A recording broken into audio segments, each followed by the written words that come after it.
Morning student. अभी तक हमने जो भी काम किए हैं उसमें सिर्फ एक ही फंक्शन था और दूसरी कुछ इंफॉर्मेशन ऐसी थी कि एक्स एक्सिस दिया हो या फिर Y axis, X is equal to 1 या फिर वाई इज इक्वल टू 3, ऐसे कुछ इंफॉर्मेशन दी हो और हमको जो भी रीजन मिलता था उसका एरिया फाइंड करना था। एक और सम ऐसा ही है। अब आज ये सम खत्म होने के बाद मैं आपको दूसरी मेथड बताने वाला हूं। तो उस मेथड में क्या होगा, कोई एक्स एक्सिस शायद नहीं होगा, वाई एक्सिस नहीं होगा, X is equal to 1 Y is equal to 3, ऐसा कुछ नहीं होने वाला है। सिर्फ हो गए दो फंक्शन, शायद सर्कल हो और पैराबोला हो, इन दोनों से जो भी बाउंडेड रीजन मिलता है उसका एरिया निकालना है हमको, या फिर सर्कल और लाइन हो, दो पैराबोला हो, इलिप्स या फिर पैराबोला, ऐसा कुछ भी हो सकता है। और उसमें कैसे काम करेंगे वो मैं आपको बताने वाला हूं। तो आज का लेक्चर खास 2 बार देखिएगा। ये सम बहुत इजी है, लेकिन इसके बाद जो मैं आपको पढ़ाने वाला हूं उसको अच्छी तरह से समझने के लिए 2 बार ये लेक्चर आप कंप्लीटली देखिएगा। ठीक है, चलो स्टार्ट करते हैं। तो आंसर यहां पे क्या है, area of the region bounded by the curve. यहां पे कर्व कौन सा है, y square is equal to 4x, और हम जानते हैं y square is equal to 4x, it shows parabola and it is standard equation of parabola, then its vertex is 0 0। तो यहां पे वर्टेक्स आने वाली है 0 0। y square is equal to 4x है, तो इसमें इस इक्वेशन में y is equal to -y रख दो। इक्वेशन डजंट चेंज, इक्वेशन में कोई भी चेंज होने वाला नहीं है। तो मतलब क्या हुआ, this equation is symmetry about x axis, that means shape कौन सा, c या फिर उल्टा c, दोनों में से कोई एक आने वाला है। लेकिन यहाँ पे y square is equal to +4x है तो शेप आएगा सिंपल c। अगर माइनस होता तो उल्टा c आता। ओके, तो देख लेते हैं पहले में। Here y square is equal to 4x is equation of parabola, equation of parabola, and its vertex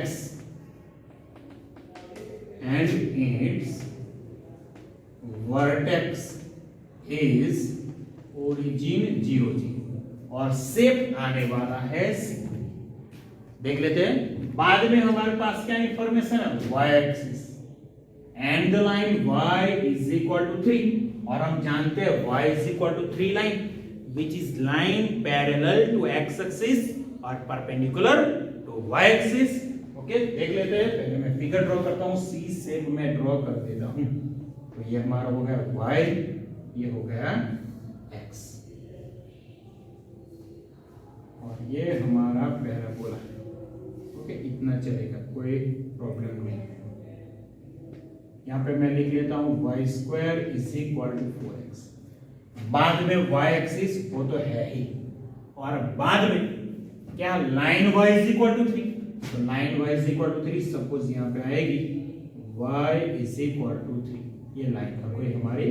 okay, देखो फिर से बात करता हूं। देखो तो पहले क्या है, y square is equal to 4x, ये parabola y square is equal to 4x, y axis.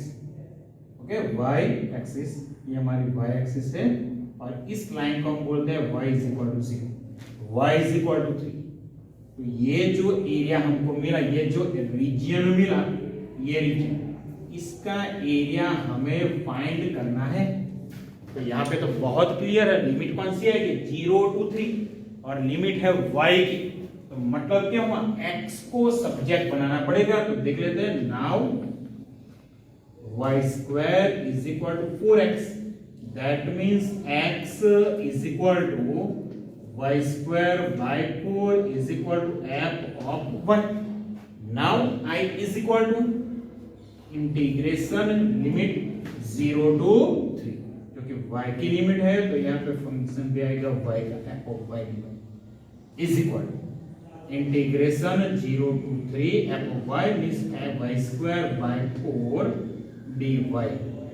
और यहाँ पे जो 1/4 है वो तो कांस्टेंट है, तो उसको मैं बाहर निकाल देता हूं और y स्क्वायर का इंटीग्रेशन, और y स्क्वायर का इंटीग्रेशन हम अच्छी तरह से जानते हैं y क्यूब बाई, देखो यहाँ पे I is equal to 1/4 take outside and integration of y square which is y cube by 3 और लिमिट हमारी है 0 to 3 and I is equal to 1/4 first apply upper limit then 3 cube which is 27 divided by 3 minus lower limit 27 by 3 that is 9 and I is equal to 1/4 into 9 means 9/4, तो ये हमको I मिल गया, तो therefore required area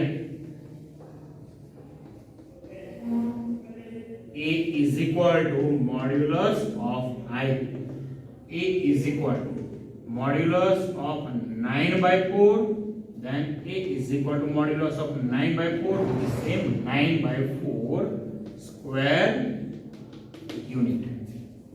तो ये सम हमारा खत्म हो चुका है। अब बात करने वाले हैं कुछ नई मेथड की, नई मेथड जो कि बहुत ही बढ़िया मेथड है, खास देखिएगा। और ये लेक्चर फिर से बोल रहा हूं, ये लेक्चर आप 2 बार देखिएगा। यहां तक तो ठीक है, बहुत इजी था, लेकिन अब जो है काम वो बहुत ही समझना पड़ेगा आपको। तो लिख लेता हूं रीजियन बाउंडेड, यहां पे मैं लिख लेता हूं, देखो यहां पे क्वेश्चन हमारा कैसा होगा, find the area of region bounded by curve X square plus Y square is equal to A square and suppose दूसरा इक्वेशन है हमारा y square is equal to 4ax, y square is equal to 4x। तो आप जानते हो यहां पे क्या करना होगा, यहां पे जो ये 2 कर्व लिखे हैं वो है x square plus y square is equal to a square, और दूसरा कर्व है y square is equal to 4x। पहले दोनों कर्व के बारे में इंफॉर्मेशन लिख लो, तो इंफॉर्मेशन कैसी आएगी, देखो यहाँ पे X square plus Y square जो भी 2 curve is equation of circle which is equation of circle and its centre is O0 0 and radius is a, radius is a, चलो रेडियस लिख ली, सेंटर लिख ली। अब दूसरा को है y square is equal to 4x, वो क्या है, equation of parabola and its vertex is 0 0 और शेप कौन सा आएगा, put y is equal to minus y then equation remains doesn't change. Okay, equation change होने वाला नहीं है, तो equation is symmetry about x axis और y square is equal to 4ax which is positive term, then shape आएगा c वाला। Okay, तो यहां पे मैं और लिख लेता हूं y square is equal to 4ax is equation of parabola and its vertex is O0 0। चलो वर्टेक्स मिल गई, बाद में क्या काम करने वाले हैं, तो फॉर्मूला तो सेम है, a is equal to modulus of i, लेकिन i क्या आएगा, i is equal to integration upper limit lower limit. Okay, तो लोअर लिमिट और अपर लिमिट कैसे फाइंड करेंगे, तो पहले हम क्या काम करेंगे, फिगर ड्रॉ करने से पहले इसको बोल दो रिजल्ट 1 और इसको बोल दो equation number 2। From equation 1 and 2 find intersection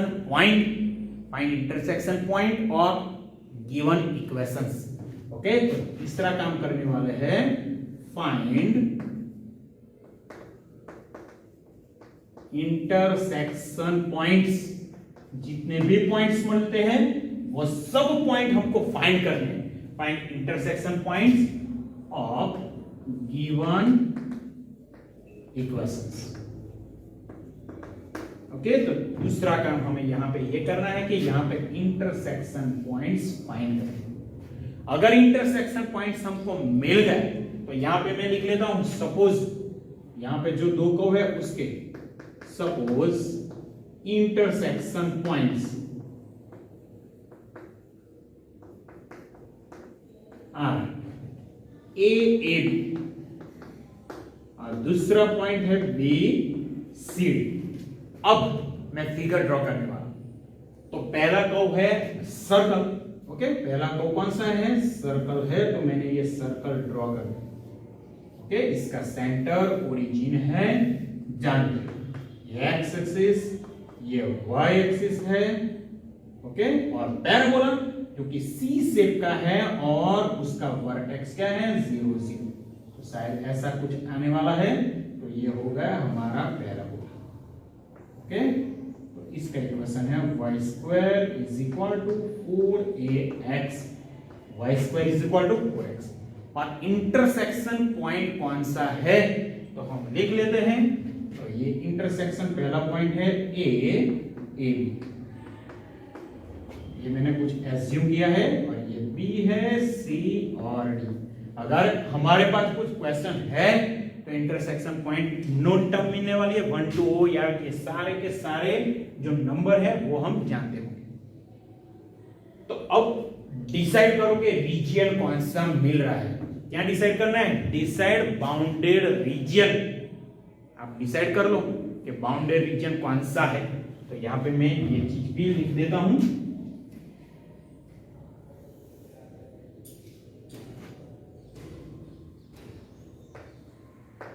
decide bounded region. Okay, bounded region को डिसाइड करो। तो आप जानते हो सर्कल और पैराबोला ये दोनों से जो बंद एरिया, बंद रीजियन है, वो उस चीज का हमें एरिया निकालना है। तो इन दोनों से बंद कौन सा पोर्शन है? तो ये देख लो आप, ये सर्कल है और ये पैराबोला। तो इन दोनों से बंद रीजियन हमको मिल रहा है, दिख रहा है आपको, शायद दिख रहा है। ओके, इन दोनों से बंद रीजियन ये है पूरा का पूरा ये। ओके, ये बंद रीजियन है हमारा। तो इसका एरिया निकालना है। कैसे? तो अब हमको फाइंड करनी होगी limit. Okay, upper limit and lower limit. Okay, तो now decide limit.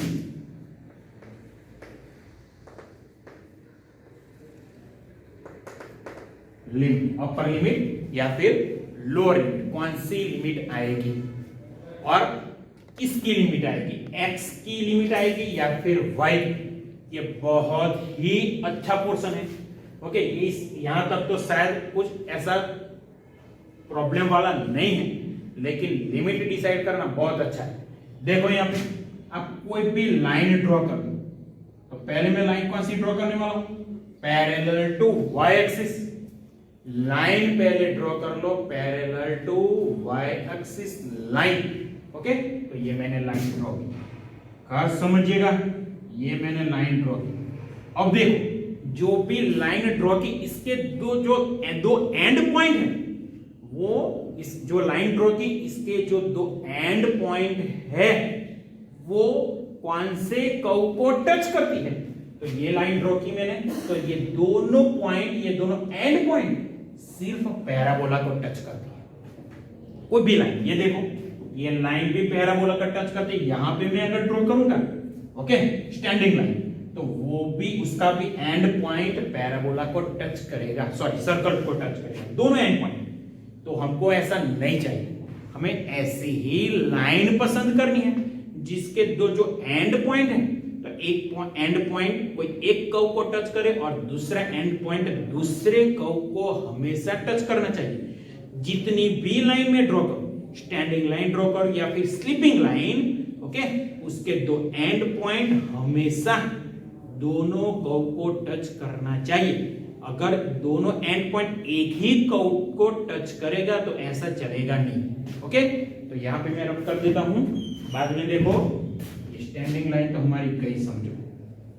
Okay, standing line हमारी गई। अब मैं स्लिपिंग लाइन ड्रॉ करता हूं। Okay, line parallel to X axis. तो ये लाइन मैंने ड्रॉ की, देखो इसके दोनों एंड पॉइंट, एक पॉइंट पैराबोला को टच करता है और दूसरा पॉइंट सर्कल को टच करता है, तो बहुत अच्छी चीज है यहाँ पे। ओके, एक पॉइंट पैराबोला, दूसरा circle, parabola circle, parabola circle. हमेशा ये जो स्लीपिंग लाइन है वो हमेशा उसका एक एंड पॉइंट पैराबोला को टच करेगा और दूसरा एंड पॉइंट सर्कल को टच करेगा, तो ये अच्छी बात है। अगर ऐसा हुआ, ओके, स्लीपिंग लाइन टच करती है तो हमें लिमिट लेनी होगी y की। ओके, लिमिट किस चीज की भाई? y की। अगर स्लीपिंग लाइन दोनों कर्व को टच करती है तो, अगर स्टैंडिंग लाइन दोनों कर्व को टच करती है तो हमें लिमिट लेनी होगी x की। यहाँ पे ये जो स्लीपिंग लाइन है ये दोनों कर्व को टच करती है तो हमें लिमिट किस चीज की? y की लिमिट लेनी होगी, मतलब d to b यहाँ पे लिमिट लेनी पड़ेगी। अगर स्टैंडिंग लाइन दोनों कर्व को टच करती है तो लिमिट हमें x की लेनी पड़ती, तो x की लिमिट क्या थी? c to a या फिर a to c। ओके, अब i यहाँ पे क्या आएगा? तो देखो बहुत ही ओके, लिमिट हमने डिसाइड की, तो लिमिट किस चीज की आएगी? d to b, मतलब y की लिमिट। अगर लिमिट y की है तो दोनों कर्व में x को सब्जेक्ट बना दो।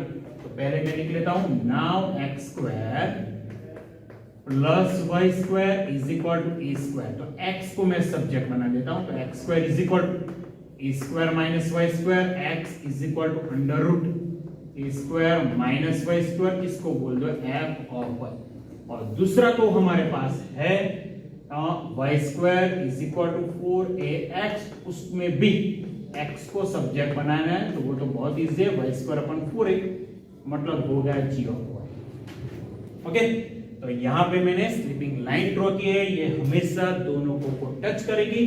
तो यहाँ पे i क्या मिलेगा? i is equal to integration d to b, integration d to b। और यहाँ पे अभी तक हमने क्या लिखा था? सिर्फ fx dx या फिर f ऑफ y dy, लेकिन दो कर्व है तो यहाँ पे लिखो f of y minus g of y, दोनों कर्व का सब्ट्रैक्शन। अगर गलती से g of y minus f of y हो गया तो भी कोई प्रॉब्लम नहीं है, तो क्या माइनस में आंसर आएगा, लेकिन finally area and therefore area A is equal to modulus of I। तो यहाँ पे तो एरिया मॉड्यूलस में है तो पॉजिटिव हो जाएगा। ओके, तो खास पहले इंटरसेक्शन पॉइंट फाइंड करना है, पहले दो कर्व के बारे में कुछ इंफॉर्मेशन है वो लिख लो, इंटरसेक्शन पॉइंट फाइंड करो, बाद में फिगर ड्रॉ करो, बाद में एरिया डिसाइड, रीजन डिसाइड कर लो, बाद में लिमिट डिसाइड करो, और x को सब्जेक्ट बनाना है या फिर y को सब्जेक्ट बनाना है वो डिसाइड करना है। यहाँ पे लिमिट कैसे लेते हैं वो खास ध्यान रखिएगा, स्लीपिंग लाइन या स्टैंडिंग लाइन। ओके, एक सम और ले लेते हैं तो शायद आपको अच्छी तरह से पता चल जाएगा। ठीक है,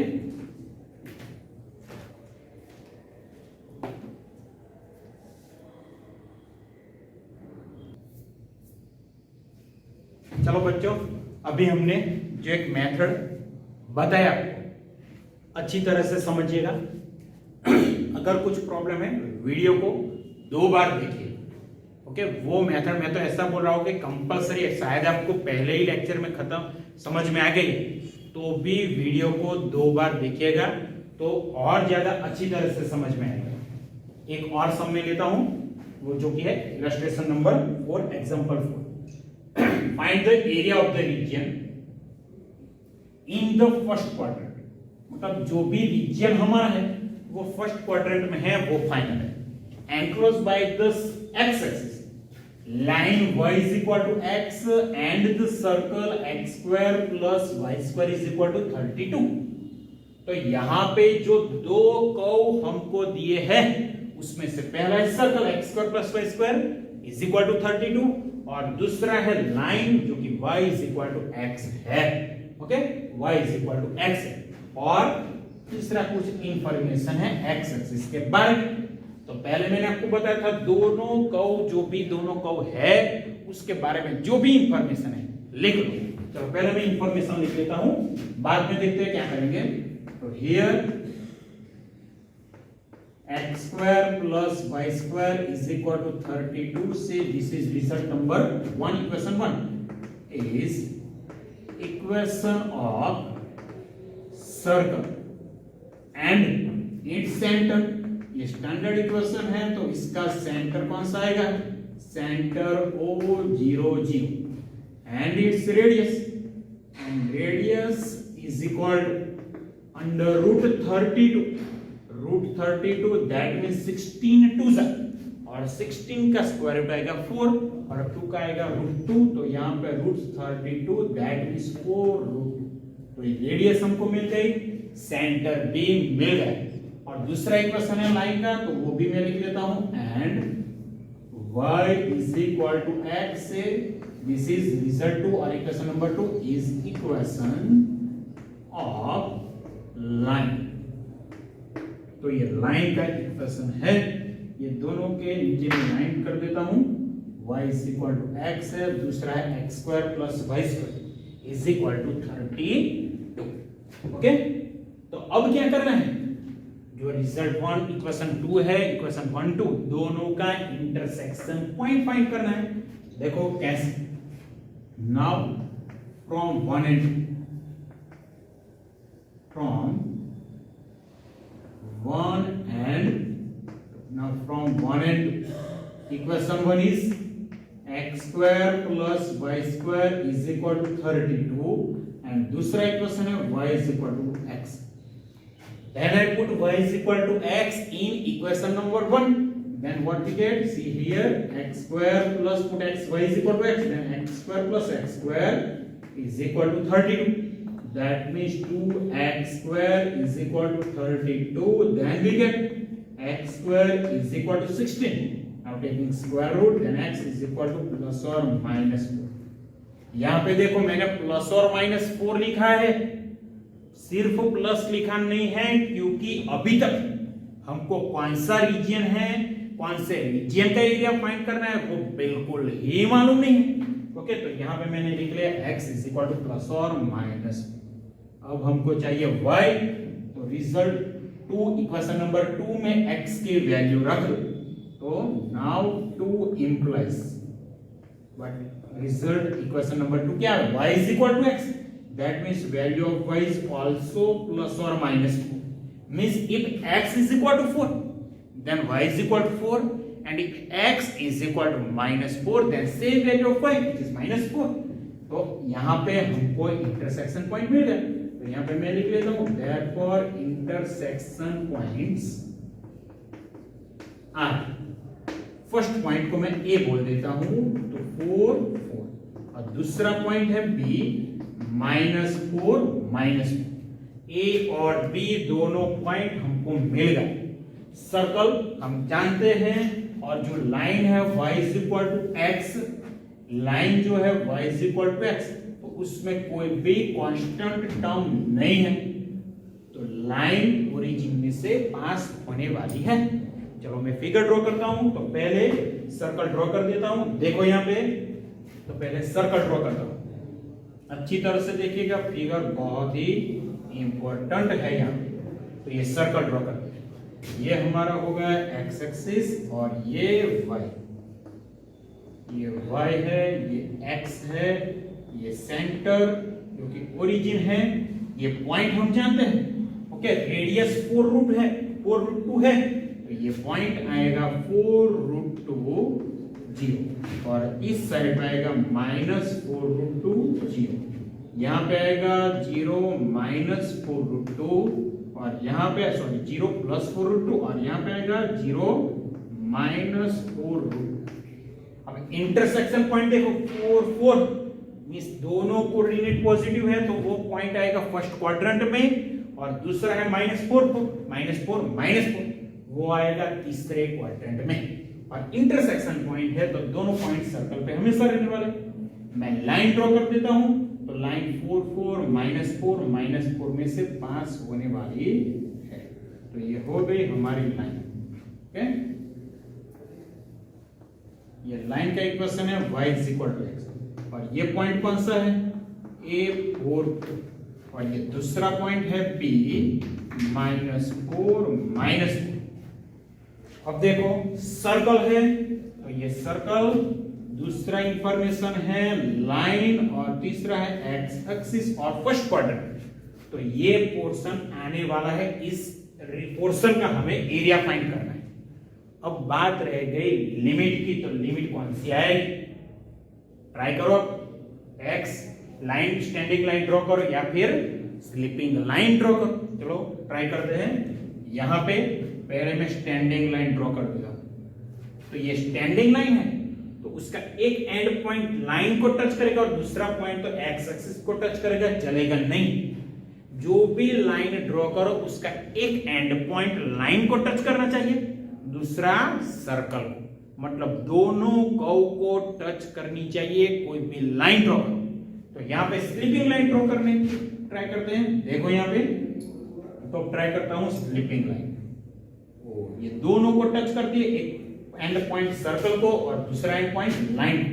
यहां पे भी, यहां पे भी, यहां पे भी, हर एक लाइन का एंड पॉइंट, एक एंड पॉइंट सर्कल को टच करेगा, दूसरा एंड पॉइंट लाइन को टच करेगा। तो हमारी लिमिट आने वाली है भाई y, 0 to y की लिमिट आने वाली है, और y की लिमिट है तो सब्जेक्ट बनाना पड़ेगा x को। कैसे, देखो दोनों कर्व में से x को सब्जेक्ट बना देता हूं। तो यहां पे now x² + y² is equal to 32। That means x² is equal to 32 minus y², taking square of both sides, then x is equal to under 32 minus y². Say this equation is f of y. और दूसरा जो है, जो कि y is equal to x है and y is equal to x, that means x is equal to y. Say this is g of y. f of y और g of y दोनों मिल गए। बहुत इजी काम है। Now मैं अब लिख लेता हूं i, और लिमिट किस चीज की है भाई, y की, मतलब 0 to, तो लिमिट आएगी 0 to 4, और यहां पे f of y minus g of y dy, then I is equal to integration 0 to 4 f of y, that means under root 32 minus y² minus g of y, that is y dy। अब सिर्फ integration का काम बात है। यहां पे under root e² minus x² वाला formula, तो x/2, तो यहां पे y/2 root as it is, that means 32 minus y², ये पहली टर्म खत्म हो गई, plus a²/2 that is 32/2 sine inverse x अपन a मींस रूट 32, और 32 का स्क्वायर रूट हम जानते हैं 4 root minus integration of y which is y²/2, और लिमिट हमारी है 0 to। अब अपर लिमिट पहले मैं अप्लाई करने वाला हूं। तो देखो यहां पे पहले y is equal to 4, then 4/2 that is 2 into under root 32 minus 4² which is 16, 32 minus 16 which is root 16, and root 16 that is plus 32/2, 16 into sine inverse. Put y is equal to 4 here, 4 cancel, then we get 1 upon root 2 minus 4², 16/2 that is 8। अगर lower limit 0 रख दो तो पहली term 0, दूसरी term sine inverse 0, तो वो भी 0, और तीसरी टर्म भी 0। तो यहाँ पे I is equal to 4 2 8 plus 16, value of sin inverse 1/2 which is pi/4 minus 8 cancel, 4 16, then we get I is equal to 4 pi। अब फाइनल जो एरिया हमारा है लिख देते हैं। तो that area A is equal to modulus of I, A is equal to modulus, but value of I is 4 pi here, A is equal to modulus of 4 pi, that is 4 pi square unit. तो ये सम हमारा खत्म हो चुका है। Okay, और ऐसे कई सारे सम हम करने वाले हैं, लेकिन अगले कुछ लेक्चर में। ओके, लिमिट कैसे लेते हैं वो खास ध्यान रखिएगा, और फिर से इस लेक्चर को 2 बार समझिएगा। ठीक है।